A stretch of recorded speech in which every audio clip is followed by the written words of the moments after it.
It's been nearly a year since Bashar al-Assad's government fell, and though we've known his forces disappeared over 100,000 adults during the war, more than any regime since the Nazis, by the way, a new series of investigations is revealing one practice we have not known that much about, that they also disappeared hundreds of children. Assad's intelligence forces did this by taking children from their imprisoned parents, changing these children's identities to make them hard to find, and placing them in orphanages throughout the country. And now that it's safe to do so, these families are trying to find their missing children. بال 2013 فقد جوزي وابني كان معه سيارة.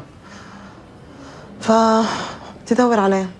And compared to the adults who remain unaccounted for, there is a stronger chance these children are still alive somewhere because they were useful that way. The children in this were used as leverage by the regime, keeping them in these orphanages to be later used in prisoner exchanges with regime soldiers who were being held because the regime were keeping them specifically for this purpose. Lindsay Billing wrote about this for The Observer, and she is part of a group of journalists who poured through intelligence records left after the fall of Bashar al-Assad. From these records, they identified 320 children who were disappeared in this way, but there's good reason to believe this is an undercount. When I went to Syria in December, days after the Assad regime fell, there was a lot of documentation in all these different facilities, 6 inches deep on the floor of documents, letters, IDs, everything. But that quickly disappeared, and these offices were looted and documents went missing, and there was a clear pattern we discovered through this investigation that orphanage officials also had a role in disappearing these documents.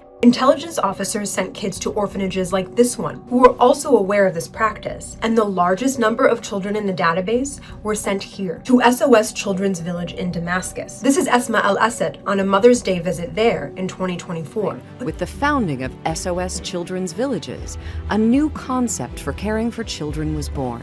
But this wasn't just a local orphanage. It's run by a global major charity headquartered in Europe.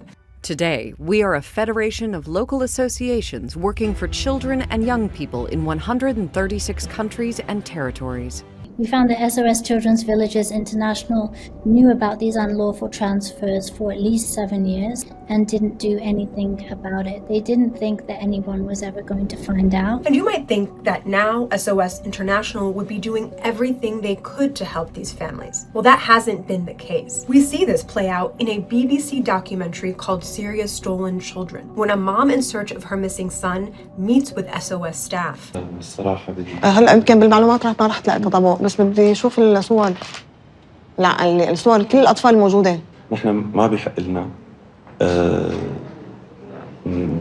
يعني حتى نفرجي صور الاطفال بشكل عام لا بدنا نتبع مثل ما قلت لك يعني اجراءات ونلتزم. اذا هي صور بدي اشوف صور، يعني ما رح اشوف اشخاص لسه. مزبوط، هي خصوصيه للاطفال. خصوصيته من امه، يعني من وحده ام عم تدور على ابنها. Syria's now president, al-Shara, who was in New York this week for the UN General Assembly, the first Syrian president to attend since 1967. Well, his government has also been criticized by Syrians for not doing enough to help the families of child and adult detainees. But this might be too big of a project for Syria to take on alone. In Argentina and El Salvador, families of children kidnapped by military regimes there in the 70s and 80s got international support. Top forensic scientists from around the world set up a DNA database for them to find their children. So the big question is whether there is enough political will both in and out of Syria to take on such a project. And the parents and families of these children are certainly hoping so.